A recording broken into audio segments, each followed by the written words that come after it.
ఊపిరి ఎందుకు? కనిపించని ఒక ఊపిరి ఉంది. ఊపిరి నువ్వు పీల్చుకుంటున్నావు. ఈ ఊపిరిని కలిగించినటువంటి వాడు ఉన్నాడు. ఉన్నవాడు ఉన్నాడు అని నీకు చెప్పాలంటే నీకు ఆయన ఏం చేయాలంటే ఆత్మ ఇచ్చిన ఊపిరి ఇవ్వాలి. అది కనిపించకుండా ఎందుకు దాన్ని చేసి పడేశాడు.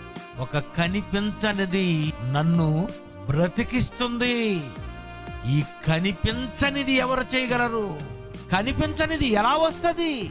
ఇదంతా చేస్తున్నది ఉన్నవాడు ఊపిరి పోశాడు.